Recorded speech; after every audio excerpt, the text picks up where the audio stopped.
Associate sponsor ICS coaching centre, सरकारी नौकरी की तैयारी करवाने वाला प्रदेश का नंबर 1 कोचिंग सेंटर। पार्टनर मधुसागर शुद्ध देसी घी, मेरे परिवार में प्यार का स्वाद। मधुसागर शुद्ध देसी घी। Industrial partner max pros ventures India limited. Health partner Paras hospitals, partners in health. स्वच्छता partner eco green. Print partner Aaj Samaj. Venue partner bliss premier banquet and conventions.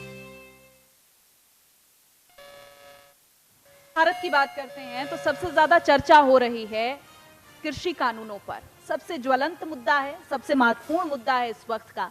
और सवाल ये है कि कृषि कानूनों पर जो आंदोलन है वो चिंता है या फिर कोई भ्रांति है इसके पीछे। सरकार नहीं समझा पा रही है या फिर किसान नहीं समझ पा रहे हैं। बहुत सारे अहम और महत्वपूर्ण सवाल हैं जिनका जवाब देने के लिए खुद कृषि मंत्री जेपी दलाल हमारे बीच में हैं। और हमारा अगला सत्र है कृषि कानून पर किसान की बात, कृषि मंत्री के साथ, जिसका संचालन करेंगे मेरे सहयोगी अतुल प्रताप सिंह। आपको मंच पर आमंत्रित करना चाहूंगी। और हमारे मेहमान हैं इस सत्र के जेपी दलाल, कृषि मंत्री।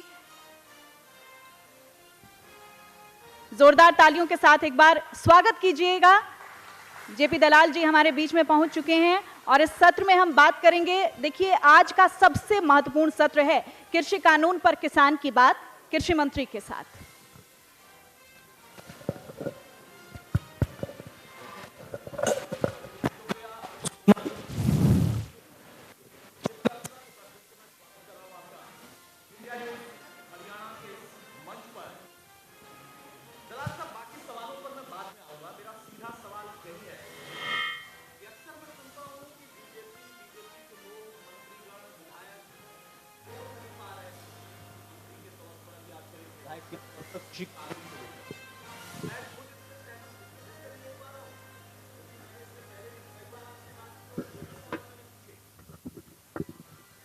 वो सारे सवाल आप बेबाकी से जवाब के तौर पर सुनते गए और जवाब देते चले गए। ये भ्रम है या क्या है, वाकई क्या लगता है? अतुल जी, सबसे पहले तो मैं इंडिया न्यूज़ के दर्शकों का सबका धन्यवाद अदा करता हूं और आपका भी करता हूं, चैनल का, जो मुझे अपनी बात कहने का मौका दिया। एक बात सही है कि आज़ादी के इतने सालों के बाद भी किसान को जो उसका हक मिलना चाहिए था, जो उसकी आर्थिक हालत होनी चाहिए थी, वो नहीं हुई है। और किसान की कमजोरी है, उसकी आर्थिक हालात खराब है, तो कुछ न कुछ तो नया करने की जरूरत थी। हमारे प्रधानमंत्री मोदी जी ने लक्ष्य रखा हुआ है कि किसान की आमदनी को दुगना करना है, खेती को लाभकारी काम करना है जी। तो उसके लिए जो बहुत सारे कदम उन्होंने उठाए, चाहे यूरिया पर नीम लेपन का हो, ड्रिप इरिगेशन का हो, नहरों को जोड़ने का हो, सॉइल हेल्थ कार्ड बनाने का हो जी, तो उसे फसल बीमा योजना का हो, बिल्कुल, तो किसानों को फायदा भी हुआ है।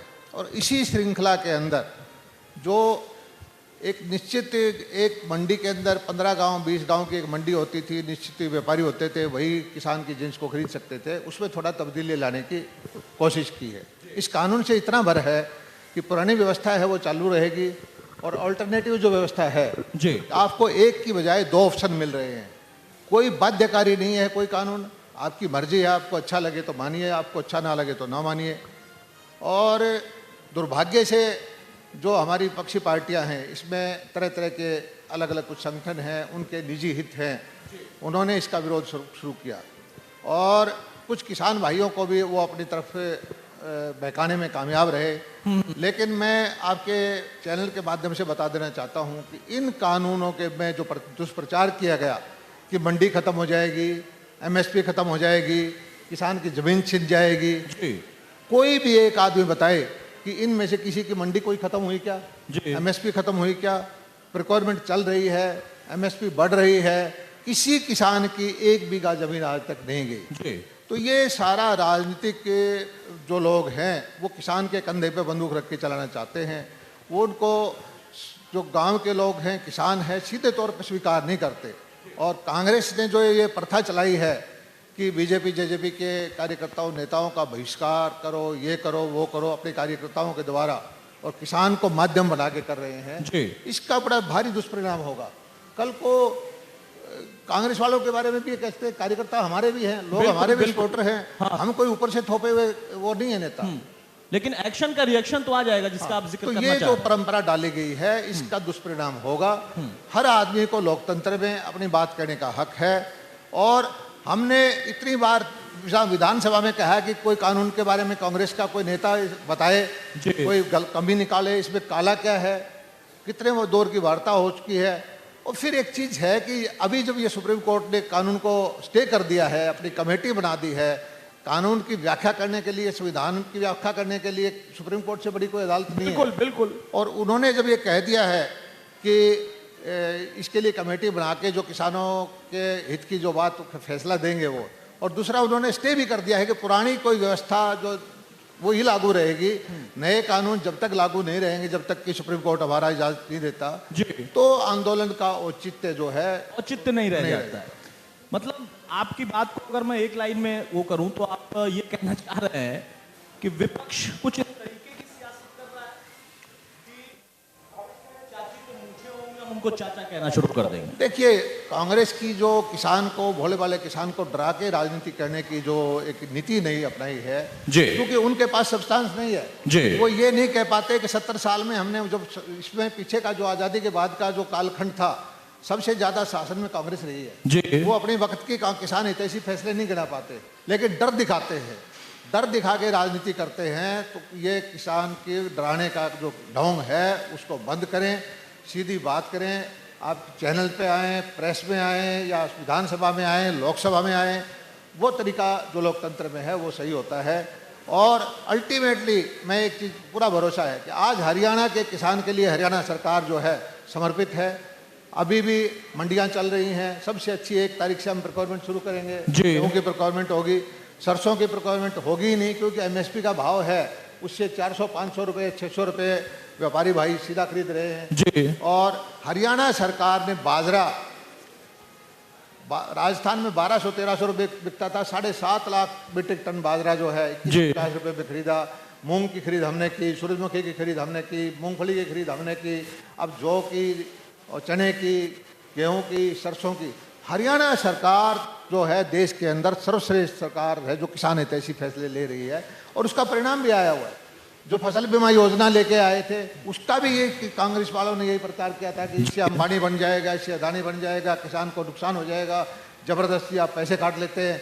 स्वैच्छिक हमने कर दी फसल बीमा योजना को और किसान अपने आप पहले से ज़्यादा बीमा करा रहे हैं और आज तक 3,900 करोड़ रुपए 2,900 करोड़ रुपए किसान के खाते में जा चुके हैं। पिछली फसल का जो बाजरे का और कपास का नुकसान था हरियाणा के किसानों को बगैर मांगे चुपचाप जो नीति के अनुसार 900 करोड़ रुपए अब गए हैं जी। किसान समझता है कि उसकी मिट्टी की जांच ठीक हो, मंडियां ठीक चले, पानी का दक्षिण हरियाणा का आज का आपका ये कॉन्क्लेव है जी जी। मैं कहता हूँ दक्षिण हरियाणा के लिए किसानों के लिए हमने नीति बनाई है पानी बचाने की। हरियाणा में पानी के सीमित साधन हैं, अपना कोई साधन है नहीं, या तो बाहर से आता है या यमुना से आता है और उसका सही बंटवारा किया हमारे मुख्यमंत्री जी ने। और ड्रिप इरिगेशन की हमें एक ऐसी टपका विधि से या फुहारे से सिंचाई करके जिससे कि पानी से 4 गुना ज़्यादा 5 गुना ज़्यादा इरिगेशन हो जी। 85% सब्सिडी हम उसमें देते हैं। और फसलों के विविधीकरण के लिए योजना है, बागवानी के लिए योजना है, पशुधन के लिए जो बगैर जमींदार के किसान हैं, भेड़ पाले, बकरी पाले, गाय भैंस पाल के, उसके लिए पशुधन क्रेडिट कार्ड के रूप में 1,60,000 रुपये तक की पूंजी उसको 4% ब्याज पे देते हैं जी। और बहुत सारे स्कीमों के अंदर तो वो 4% ब्याज भी हरियाणा सरकार वहन करती है। परिवार पहचान पत्र बनाए जा रहे हैं। ग्रामीण क्षेत्र के 1 लाख परिवार है जिनकी पहले दौर में हम उनकी आमदनी 1 लाख से ऊपर करेंगे। हम धरातल पे लॉन्ग टर्म पॉलिसियां बना के धीरे धीरे करके हमारे ग्रामीण क्षेत्र का उत्थान करना चाहते हैं, जनमानस को उसका विकास करना चाहते हैं, उसके रोजगार की गारंटी देना चाहते हैं। और हम कोई सत्ता करने के लिए नहीं आए, हम सेवा करने के लिए आए हैं जी। जो पुरानी कांग्रेस की मानसिकता होती थी, कांग्रेस को ये आज तक 2 योजना से मोदी जी प्रधानमंत्री हैं, हमारे हरियाणा में मुख्यमंत्री हैं, लेकिन कांग्रेस को ये अभी तक भी डाइजेस्ट नहीं हो पा रहा। वो समझती है कि शासन करने का अधिकार सिर्फ कांग्रेस को है और मैं कहता हूं कि शासन करने का अधिकार नहीं है, हमारा सेवा करने का अधिकार भारतीय जनता पार्टी को है, जो जन जन के कदमों में जाकर किसान की सेवा करके उनके दिलों में जगह बनाना चाहते हैं। आंदोलन हुआ, आंदोलन चलता रहा, आंदोलन जाटलैंड से आप देखिए कि शिफ्ट कर गया और उत्तर प्रदेश एक सवाल इस बात का है कि क्या एक नई बात फैलाने की कोशिश की जा रही है जेपी दलाल साहब, जिसका आपने पहले ही कमेंट में जिक्र किया था कि बीजेपी जेजेपी के लोग इस प्रदेश में गांव-गांव तक नहीं जा पा रहे हैं, उत्तर प्रदेश में भी तमाम जगहों पर और केंद्रीय स्तर के वो भी नहीं जा पा रहे हैं, ये बात क्यों कही जा रही है, इसमें सच्चाई क्या है? देखिए, ये मैंने कहा था कि ये जो राजनीति है ये अच्छी राजनीति नहीं है। हर किसी पार्टी के, मैं ये नहीं कहता कि कांग्रेस जीरो हो गई है, उसके पास भी कार्यकर्ता हैं, कम्युनिस्ट पार्टी के पास कार्यकर्ता हैं, जेजेपी पे है, इन लोग पे हैं, भाजपा पे हैं। अगर हम इस तरह की किसान के कंधे, किसान को आगे करके और विरोध करते हैं, काले झंडे दिखाते हैं, नारेबाजी करते हैं, शीशे तोड़ते हैं या धक्काशाही करते हैं, तो ये अल्टीमेटली ट्रुथ विल प्रिवेल। और जो ये काम करवा रहे हैं, जो आज खुश हो रहे हैं कांग्रेस के नेता, उनको आने वाले वक्त में उनको भी इस चीज़ को झेलना पड़ेगा। हमने तो झेल लिया है। हमने इतने दिन 3, 4, 5, 6 महीने से जब से आंदोलन चला आ रहा है, तो हमने, सबसे बड़ी बात यह है कि हर बार किसानों के ऊपर फायरिंग हुई। हमारी जितनी भी हैं पुलिस है या और फोर्सेज हैं, संयम का परिचय दिया। हमारे होम मिनिस्टर, हमारे प्रधानमंत्री जी ने स्पष्ट तौर पे कहा कि किसी भी सूरत में किसानों के ऊपर जो बल का प्रयोग ना हो जी। और जो मंशा थी कांग्रेस की कि बल का प्रयोग हो, जान माल का नुकसान हो और उसमें भावनाएं भड़कें, उसमें वो कामयाब नहीं हुए। और धीरे धीरे करके हम अपने किसान भाइयों को समझाने में कोशिश में हैं, कामयाब हो रहे हैं। और ऐसा नहीं है कि एक गांव में मान लीजिए कि हमारा 20 आदमी 30 आदमी विरोध करते हैं, हो सकते हैं उनकी विचारधारा हमारे से अलग हो किसी, लेकिन उस गांव में हमारे 200, 400, 500 हमारे सपोर्टर भी हैं। समाज में क्या वो लड़ाई झगड़ा करवाना चाहते हैं? क्या करवाना चाहते हैं? और ये कांग्रेस समझती है कि इस नीति से वो लोगों का आशीर्वाद प्राप्त करेगी। मैं ये समझता हूँ कि इस नीति से उनको कोई राजनीतिक लाभ नहीं होने वाला है। ये जो गलत परंपरा डाल रहे हैं, इसका परिणाम उनको भी भुगतना पड़ेगा। भविष्य के लिए वो अपने लिए गड्ढे खोद रहे हैं, आप ही कह रहे हैं वो अपने लिए गड्ढे खोद रहे हैं अगर इस तरीके की परंपरा वो डाले। लोकतंत्र के अंदर सभी तो कहते हैं संविधान ने अधिकार दिया है अपनी आवाज़ उठाने का। हमारे किसान भाई भी उठा रहे हैं, किसानों के नेता भी उठा रहे हैं, कांग्रेस के नेता भी उठा रहे हैं। हम उनसे कहते हैं कि आइए चर्चा कीजिए, लेकिन एक लाइन का कि ये काले कानून है, हम बताइए कि क्या काला है इसमें। इस तरह की बगैर बहस के, बगैर चर्चा के, और जो आज का शासन है, चाहे दिल्ली में है, हरियाणा में है, वो लोगों के वोट से ही तो बना है। जी। हमारे लोगों का मैंडेट है। और लोकतंत्र के अंदर अगर लोगों की इच्छा के अनुसार हम नहीं चलेंगे तो लोग जो है उनको बदलने का अधिकार, बिल्कुल उनको अधिकार बदलेंगे। लेकिन लोकतंत्र के 1 साल, 1.25 साल जिस सरकार को चुना हुआ, उन कांग्रेस को ही पूरा भरोसा है कि मोदी जी इतना विकास करेंगे किसान का, किसान के हालात को सुधार देंगे जी। और किसान का वर्ग जो है, पूरा का देश का किसान मोदी जी की जय जयकार करेगा। ये चिंता कांग्रेस को खाई जा रही है। जी दलाल साहब, सवाल इस बात का था कि जब हमने सिंघू बॉर्डर, टिकरी बॉर्डर का वो दृश्य देखा, सरकार से लगातार बातचीत चल रही थी, हरियाणा में भी बहुत कुछ था, लेकिन फिर 26 तारीख का वाकया होता है और उसके अगले दिन मैं राकेश टिकैत के भाई, बड़े भाई जो उनके भारतीय किसान यूनियन के अध्यक्ष भी हैं, नरेश टिकैत, उनसे बात कर रहा था। उन्होंने कहा कि अतुल जी, ये अब आंदोलन यहां पर इस स्वरूप में नहीं होगा, अब ये खत्म होगा, सभी लोग अपने अपने घर लौटेंगे। हाँ, हम अपनी बात रखेंगे, सम्मेलनों के जरिए तमाम तरह की बातें हुई, लेकिन उसके 2 घंटे के बाद आंसुओं के साथ राकेश टिकैत दिखाई दिए टीवी पर और पूरा सीन बदल गया। इसमें आपको क्या लगता है, कहां से बॉर्डर का खेल हो गया? पहले जो जाटलैंड में चल रहा था आंदोलन, वो शिफ्ट कर गया कहीं और। देखिए, सिखलैंड से जाटलैंड चला गया। बात सही है कि जिस जाति से मैं बिलोंग करता हूँ वो बहादुर है, सेना में उसका सबसे बड़ा योगदान है और भावनात्मक है जी। और जब मुद्दा भावना का हो जाता है, किसान की बात कहीं भी आती है तो हम भी जुड़े हुए हैं, आप भी जुड़े हुए हैं। समाज का प्रत्येक श्रद्धा से देखता है, आदर भाव से देखता है किसानों को जी। और उसमें जो है भावना से जुड़ के लोगों ने और कुछ राजनीतिक पार्टियों ने सहयोग दिया और दोबारा इस आंदोलन को वो जिंदा रखने की कोशिश कर रहे हैं। रखिए, कोई बात नहीं, अपनी बात कहिए, लेकिन बात व्यवहारिक हो, बात किसान के हित की हो और बात चर्चा के द्वारा कोई रास्ता निकाला जाए, संविधान के माध्यम से, चाहे वो पार्लियामेंट के द्वारा या सुप्रीम कोर्ट के द्वारा या असेंबली के द्वारा। अल्टीमेटली तरीका तो, रास्ता तो उन्हीं के माध्यम से निकलेगा। तो मेरी सब किसान भाइयों से ये हाथ जोड़ के प्रार्थना है कि इन पहली बात तो आप जो है आप लोगों ने बहुत बार शुरू में भाषण दिए कि ये आंदोलन पूरी तरह से गैर राजनीतिक है, लेकिन अब मैं देखता हूँ किसान पंचायत के नाम पर कांग्रेसी नेता हैं जो है नाम किसान का कांग्रेस की छोटी छोटी रैलियां कर रहे हैं। पहले कांग्रेस को रैली करने की हिम्मत भी नहीं होती थी, लोग नहीं जुड़ते थे, किसान के नाम से वो जोड़ रहे हैं। और मैं किसान भाइयों से कहता हूं कि आपके हित की बात करने के लिए हमारी सरकार पूरी कृत संकल्प है, आपसे वार्ता करने के लिए तैयार है, आपकी हर कानून सम्मत बात मानने को तैयार है। लेकिन आप ये जो आपके राजनीतिक घड़ियाली आंसू बहाने वाले नेता हैं, कांग्रेस वाले या कम्युनिस्ट वाले या और कोई, इनसे बचिए। इससे ये आपका हित के लिए नहीं लड़े, ये सत्ता के भूख के लिए कुर्सी की लड़ाई लड़ रहे हैं। कुर्सी की लड़ाई किसान के कंधे पे बंदूक रख के लड़ना चाहते हैं, आप इनसे सावधान रहें। जेपी दलाल साहब, क्या यही वजह है कि आप लोग भी समझ गए हैं सरकार के तौर पर, या आपकी पार्टी की सरकार केंद्र में भी है, तो मैं केंद्र स्तर की बात करूंगा, इस वजह से आप लोग उन लोगों को छोड़ दिया है कि बैठे रहो जो आंदोलन कर रहे हैं अभी, या बातचीत के लिए अभी भी आप लोग आमंत्रित करते हैं? कितने दौर की बातचीत हुई, हमने उनकी हर बात जो तर्कसंगत थी, बिजली की समस्या थी, पावर की पराली की समस्या थी, या एक चीज तो मानिए कि जब ये कानून उन्होंने डर दिखाया है कि इस कानून से बर्बाद हो जाएंगे, जमीन चली जाएगी, एमएसपी खत्म हो जाएगी, मंडियां खत्म हो जाएंगी।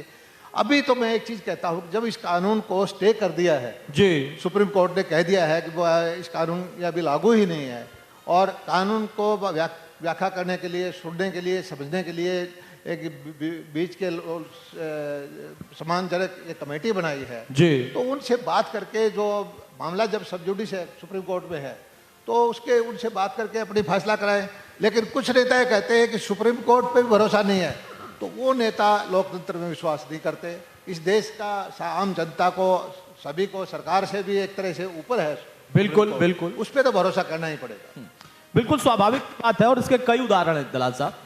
तलाक का मामला आया तो भी वहां पर देखिए कुछ लोग निकल पड़े थे कि हम नहीं मानेंगे। मुस्लिम समुदाय का मामला है, जबकि सुप्रीम कोर्ट को कहते हैं कि सर्वोच्च है, इसमें भी जब सुप्रीम कोर्ट ने अपनी तरफ से एक बात रख दी है तो भी कहते हैं कि हम सरकार से ही बात करेंगे। अब सरकार के हाथ में अभी फिलहाल कुछ नहीं है तो भी वो कहते हैं कि सरकार को ही होगा। तो अजीब सी स्थिति है, पब्लिक भी ये समझती है।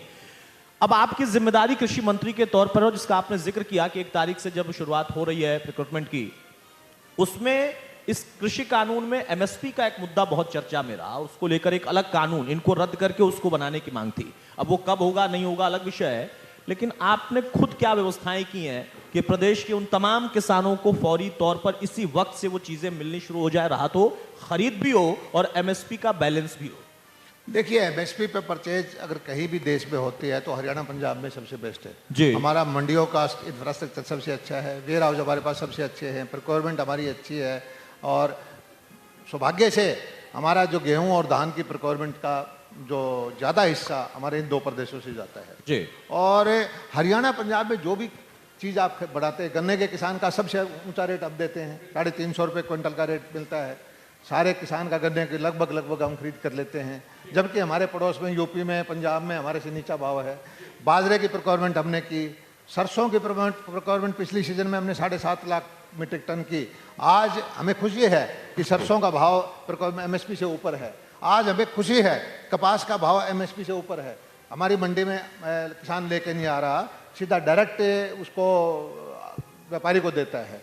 और इसी तरह से गेहूं की प्रोक्योरमेंट हमने पूरा कर रखा है। लेकिन हम एक चीज़ कहते हैं कि हरियाणा के किसानों के प्रति हमारी जो है जिम्मेदारी है हरियाणा के सरकार की, हम हरियाणा की एक एकड़ ज़मीन की मैपिंग कराते, एक एकड़ की पूरी 80 लाख एकड़ की ज़मीन का मैपिंग कराएंगे, कितने में गन्ना है, कितने में गेहूं है, कितने में चावल है, जो भी होगा उसके लिए व्यवस्था करेंगे। और 100% हमारी नीयत ये है कि जो हम प्रोक्योरमेंट कर रहे हैं एमएसपी पे, इसको जारी रखेंगे। हमारे मुख्यमंत्री जी बता चुके हैं कि एमएसपी अगर खत्म होती है तो मनोहर लाल जी राजनीति छोड़ देंगे जी। तो ये अगर इससे ज़्यादा हम और क्या कहें। मैं किसान का बेटा हूँ, खेती खुद करता हूँ। अगर एमएसपी खत्म हो या कोई मंडी खत्म होगी तो मैं भी आपके माध्यम से बताना चाहता हूँ कि मेरा भी राजनीति में कोई लालच नहीं है। किसान के हित के देखने के लिए मैं बैठा हुआ हूँ, और किसान का, हरियाणा के किसान का हम हर आने वाले वक्त में कुछ ना कुछ प्रोक्योरमेंट की आइटम बढ़ाते जाएंगे। जो भी किसान, हरियाणा का किसान जो फसल पैदा करेगा उसको अच्छा भाव दिलाएंगे, किसान की आर्थिक हालत को ठीक करेंगे, और उसके लिए नई नीतियाँ बनवा के लाएंगे। हरियाणा के लिए मोदी जी आने के बाद में मैं एक घंटा गिना सकता हूँ आपको कि जो जो नीतियां बने हों उसके जी। सकारात्मक परिणाम आए हैं। किसानों की हालत सुधरी भी है, पशुपालक की हालत भी सुधरी है। हरियाणा में जो प्रधानमंत्री जी ने पैकेज दिया है, चाहे मछली पालन के लिए या दूध के लिए और जी। के लिए, जो किसानों के बच्चे हैं वो अपने छोटे छोटे उद्योग लगाएं गाँव में और रोजगार के साधन उपलब्ध करें। और हिंदुस्तान का विकास, हरियाणा का विकास जब होगा, हरियाणा के एक एक गांव का विकास होगा। जी। वो नीति बना के हम काम करते हैं। हमारी जो सरकार है अंत्योदय की भावना से काम करती है, गरीब आदमी के उत्थान पहले करना चाहती है। हमारी सरकार की जिम्मेदारी सबसे पहले गरीब आदमी के प्रति है। बिल्कुल। उसी भावना के साथ हम काम करके हरियाणा का किसान का जो आर्थिक दशा जो प्रधानमंत्री जी ने लक्ष्य दिया है, मोदी जी ने, जी। उसको हरियाणा प्रदेश सबसे पहले प्राप्त करे। जेपी दलाल साहब, जब आपने कहा कि हरियाणा का किसान ये भरोसा करे कि हाँ सरकार उसके लिए हर पल सोच रही है, लेकिन उसमें कई लोग हैं जो कि अलग अलग बातें करते हैं। अगर हम देखें पिछले दिनों सत्र में जो कुछ हुआ, आप भी जवाब दे रहे थे तमाम सवालों का, क्यों आखिर ये स्थिति है कि आप जब कहते हैं कि आइए बात करिए, आप सवाल पूछिए, हम जवाब देते हैं, तो उस सवाल पूछने के भी नहीं आते हैं और फिर जवाब सुनने को भी तैयार नहीं होते हैं। क्या यहां पर दिक्कत है? वो खुद भ्रमित हो जाते हैं? क्योंकि जब एक दर्शक के तौर पर कोई व्यक्ति देख रहा होता है, क्योंकि अब जब सदन चलती हैं तो लाइव प्रसारण होता है, तमाम चैनल्स पर चीजें चलती रहती हैं, तो एक आम व्यक्ति भी इन चीजों को समझ लेता है। फिर ये इस तरीके की क्यों राजनीति, इससे कितना लाभ किसको मिल रहा है? अगर वाकई वो राजनीति भी कर रहे हैं, लोकतंत्र में उनका अधिकार है, विपक्ष के हैं उनका अधिकार है, लेकिन उससे लाभ कितना मिल रहा है? वो गोल कहां सेट कर रहे हैं? देखिए, किसान कोई मांग करता है, किसान आंदोलन करता है, हम उसका स्वागत करते हैं। किसान को अपनी बात उठाने का हक है, और लेकिन समस्या किसान की नहीं है, समस्या कांग्रेस को कुर्सी कैसे मिली, ये समस्या है हरियाणा के अंदर। जी। कांग्रेस को लोगों ने अस्वीकार किया, एक बार नहीं 2 बार अस्वीकार किया। जी। और कांग्रेस के नेता ये समझते हैं कि सत्ता पे हक उन्हीं का बनता है, देश में गांधी परिवार का और यहाँ पे जो कांग्रेस के नेता है उनका। और कांग्रेस को कौन से किसान अच्छे लगते हैं? हमारे वाड्रा जी जैसे जो कंपनियां बना के 100 गुना आमदनी बढ़ा सकते हैं। अगर ऐसा वो कोई फार्मूला दे दे किसान को कि उनकी भी आमदनी 1 साल के अंदर 100 गुना बढ़ जाए, तो हम भी उसका स्वागत करेंगे। लेकिन कांग्रेस की जो सोच है, कुर्सी की लड़ाई है, कांग्रेस की कुर्सी की लड़ाई है, उसका समाधान हमारे पास नहीं है। किसान की समस्या का, हर समस्या का समाधान निकालने के लिए हम तैयार हैं। जी। जेपी दलाल साहब, आपने नाम तो नहीं लिया, लेकिन आपने जब इशारा किया तो मैं नाम ले लेता हूं। हुड्डा साहब ने कहा कि जो पैसा आता है वो कर्ज का ब्याज चुकाने में ही खत्म हो जा रहा है, इस तरह की चीजें, और सरकार बोझ बढ़ाती जा रही है, लगातार कह रही है कि हम जो है इतना कर रहे हैं, इतना कर रहे हैं, लेकिन ये इस प्रदेश को आर्थिक बोझ बहुत ज्यादा देती चली जा रही है। ये कितना व्यवहारिक है उनका? असेंबली में भी हुड्डा साहब ने कर्जे का मुद्दा उठाया था जी, बजट भाषण में, और ये कहीं भी किसी भी व्यापार के अंदर पूंजी जरूर चाहिए। जी। प्रदेश के उत्थान के लिए पूंजी की जरूरत है, एक फैक्ट्री को बढ़ाने के लिए डबल पूंजी चाहिए। जी। और जो हम कर्जा ले रहे हैं तो हमारी जीडीपी बढ़ रही है। जी। उन्होंने कहा था कि आज ये हरियाणा, प्रत्येक हरियाणा का बच्चा 1 लाख रुपए का कर्जा लेके सिर पे लेके पैदा होता है। जी। लेकिन हमारे मुख्यमंत्री जी ने जवाब दिया था कि ये सही है, 1 लाख रुपए का कर्जा है, लेकिन 13 लाख रुपए की पूंजी भी उसको मिल रही है। जी। हमने कर्जा लेके पूंजी बनाई है, जीडीपी बढ़ाई है। आज हरियाणा की पर कैपिटा इनकम देश में ऊपर वालों में है। जी। हरियाणा के अंदर जो है जीडीपी में जो हमारी ग्रोथ है भारत की जीडीपी से ज्यादा है। जी। हरियाणा के अंदर किसान को हम सुविधा और प्रांत से ज्यादा दे पा रहे हैं। हर पैरामीटर के ऊपर हरियाणा तेज गति से विकास करता हुआ प्रदेश है जी। और ये रहेगा भी। और हमें आशा है कि इन्हीं नीतियों के परिणाम स्वरूप हरियाणा का ग्रामीण, हरियाणा की देहात की अर्थव्यवस्था, हरियाणा के किसान की आर्थिक हालात, इसमें सब में सुधार होगा।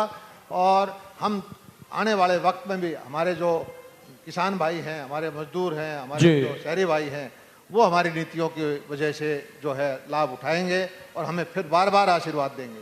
और किसान, कांग्रेस की जो चाल है किसान के कंधे पे रख के, किसान को भड़का के जो कुर्सी की लड़ाई लड़ रही है, उसमें कांग्रेस कभी कामयाब नहीं होगी। चलिए जेपी दलाल साहब, बहुत संक्षेप में एक फाइनल कमेंट आपसे चाहूंगा। कृषि मंत्री के तौर पर हरियाणा के किसानों के लिए एक छोटा सा संदेश आप दे दीजिए, जो आपके दिल की आवाज है और आप वो भरोसा उनको देना चाहते हैं। हरियाणा के प्रत्येक किसान से मेरी हाथ जोड़ के नमन करता हूं कि आप हमारी नीतियों का परिणाम का इंतजार करिए।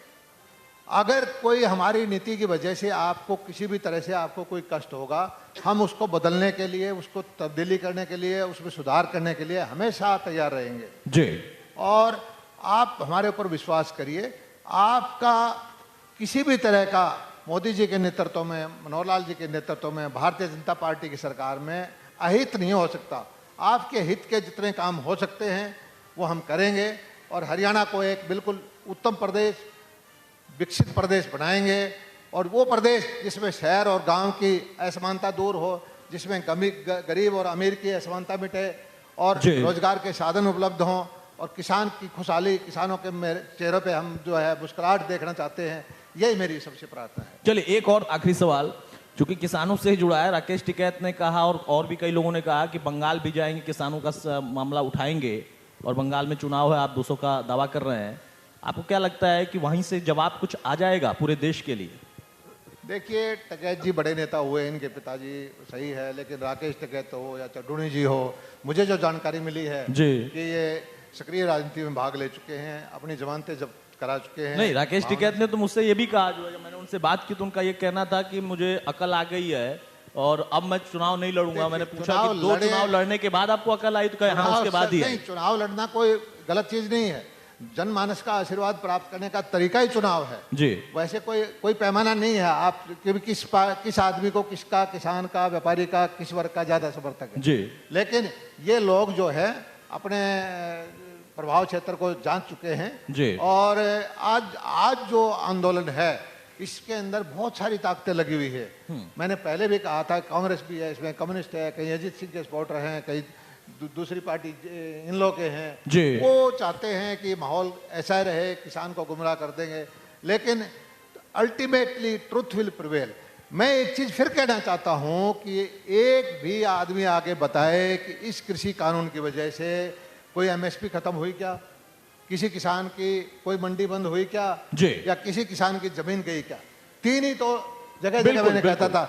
और चौथी, किसान संगठन के नेता ये कहते थे कि यह राजनीतिक है, राजनीतिक नेताओं को माइक नहीं लेंगे। आज जगह जगह किसान के नाम पर पंचायत करके कांग्रेस के नेता या दूसरे नेता, इन लोग के नेता, क्या आपको दिखाई नहीं देते? नाम किसान पंचायत का करते हैं, गुमराह करने की कोशिश करते हैं। अगर उनको अपनी नीतियों पर भरोसा है, जनता की सेवा करने का भरोसा, उनको इतना ही वो है, जल्दी लगी हुई है, सीधे अपने मंच से जो है रैलियां करें। यानी 2 बातें एक साथ नहीं हो सकती, या तो है या तो नहीं। हाँ, ठीक है, बहुत शुक्रिया जेपी दलाल साहब हमारे साथ जुड़ने के, साझा करने के लिए और अपनी बात को ईमानदारी से रखने के लिए और विनम्रता के साथ। एक बार फिर से देखिए, कृषि मंत्री ने आग्रह किया हरियाणा प्रदेश के उन तमाम लोगों से, उन किसान भाइयों से कि अभी भी कहीं असमंजस है तो वार्ता भी है और साथ साथ उस समस्या का समाधान भी है। रही बात कानून की, तो उस कानून पर अभी फिलहाल सुप्रीम कोर्ट की तरफ से जो होना था वो हो चुका है और उसके लिए कमेटी बनी हुई है, वहां से डिसीजन क्या आएगा।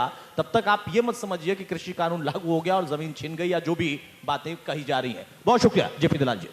सोनल, तो बिल्कुल जिस समस्या से इस वक्त जूझ रहे हैं, जो लग रहा है किसानों को कि कहीं ना कहीं सिचुएशन प्रॉब्लमेटिक बनी हुई है, वो सॉल्व आउट हो, और जेपी दलाल जी कृषि मंत्री ने भी भरोसा दिया है इस बात का, तो हम उम्मीद यही करते हैं कि किसान समझेंगे इस बात को। अब मैं मंच पर आमंत्रित करना चाहूंगी हमारे संपादक राजन अग्रवाल जी को, जेपी दलाल जी को एक स्मृति चिन्ह देकर सम्मानित करें। आपने वक्त निकाला सर, आपका बहुत बहुत शुक्रिया। जोरदार तालियां एक बार बजाइएगा। देखिए, बहुत महत्वपूर्ण हमारा आज का ये सत्र रहा है, कृषि कानूनों का ये माहौल बना हुआ है और ऐसे में ये सत्र महत्वपूर्ण, और जो कृषि मंत्री हैं उनकी मौजूदगी अपने आप में अहम हो जाती है।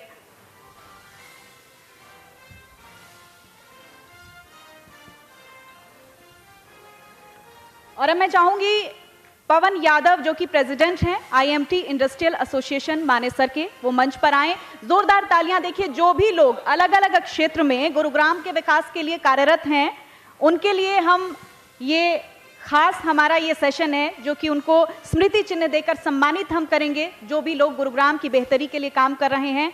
पवन यादव हैं president IMT industrial association Manesar के। जोरदार तालियां एक बार पवन यादव जी के लिए। सचिन जैन है एमडी LKLS प्राइवेट लिमिटेड के। सचिन जैन जी, आपको मंच पर आमंत्रित करते हैं। जोरदार तालियां एक बार बजाइएगा सचिन जैन जी के लिए। तो चाहे शिक्षा से जुड़े लोग हों, स्वास्थ्य से जुड़े लोग हों, जो भी लोग एक बेहतर गुरुग्राम का सपना लेकर कार्यरत हैं, उन सभी को आज इस मंच पर हम सम्मानित कर रहे हैं। Sachin Jain, MD LKLS private limited के। अब हम मंच पर बुलाना चाहेंगे DP गोयल को, जो कि फाउंडर हैं कैनविन फाउंडेशन के। जोरदार तालियां एक बार DP गोयल जी के लिए। स्वास्थ्य की दिशा में काम कर रहे हैं DP गोयल।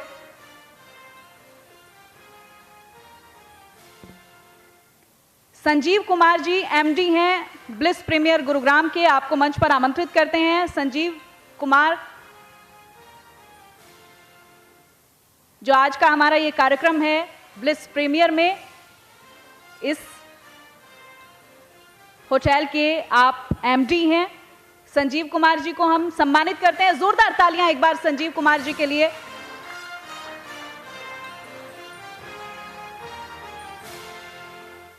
तो हम उम्मीद यही करते हैं कि हॉस्पिटैलिटी के लिहाज से आप आगे भी बेहतर काम करते रहें। अब हम मंच पर बुलाना चाहेंगे डॉक्टर ब्रह्मदीप सिंधु को, जो कि पलवल के CMO हैं। डॉक्टर ब्रह्मदीप सिंधु,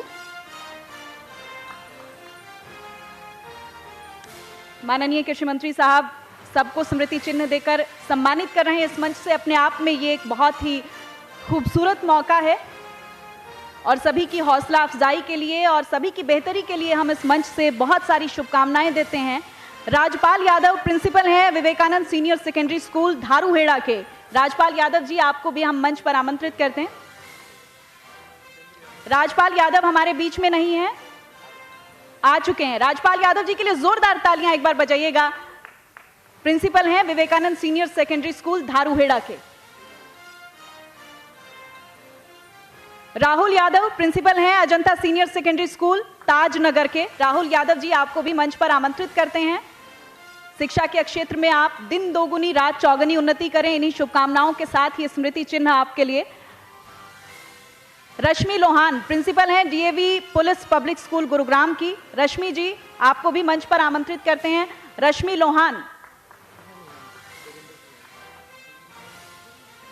तो लगता है रश्मि जी हमारे बीच में नहीं है। अगर कोई और उनके बिहाफ पे इस मोमेंटो को, स्मृति चिन्ह को लेना चाह रहा है तो वो प्लीज मंच पर आए। देवेंद्र हंस, जो कि डायरेक्टर हैं ग्लोबल पब्लिक स्कूल गुरुग्राम के। देवेंद्र हंस, आपको हम मंच पर आमंत्रित करते हैं। जोरदार तालियां एक बार देवेंद्र हंस जी के लिए।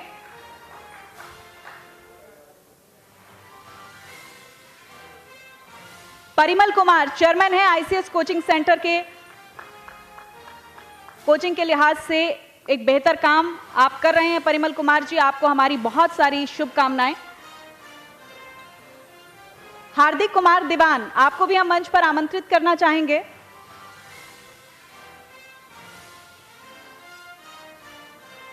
जोरदार तालियां। देखिए, जब सम्मान मिलता है तो हिम्मत मिलती है, हौसला मिलता है आगे आने वाले सभी कामों के लिए, तो बहुत जरूरी है ये हौसला अफजाई। हार्दिक कुमार दीवान, जोरदार तालियां एक बार हार्दिक के लिए। और अब हम मंच पर बुलाना चाहेंगे संजीव शर्मा जी को, जो कि इको ग्रीन से हैं। संजीव शर्मा जी, आप मंच पर आएं और अपना सम्मान ग्रहण करें।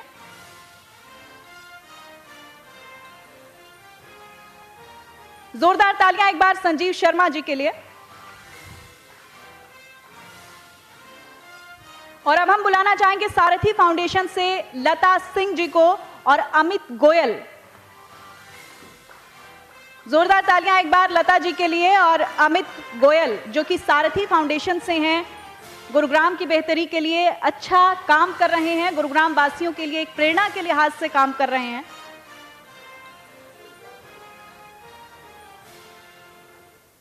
तो जोरदार तालियां एक बार लता जी और अमित गोयल के लिए। तो ये तमाम लोग हैं जो कि गुरुग्राम की बेहतरी के लिए काम कर रहे हैं। और साथ ही साथ आज के इस कार्यक्रम में जो भी लोग रहे हैं हमारे चैनल से भी, तो उनको भी एक सम्मान देखिए लाजमी है। हम भी पिछले 7 से 8 घंटे से लगातार इस कार्यक्रम को सजाए हुए हैं, तो इस मंच से एक सम्मान हमारे टीम के सदस्यों के लिए। मैं चाहूंगा यहाँ पर देवेंद्र अगर हैं तो वो भी आ जाएं। दीपक, आप मंच पर आ गए। मुकेश, ज्ञान। हमारी प्रोड्यूसिंग टीम, आप भी, अमित आप भी आइए, अनिल।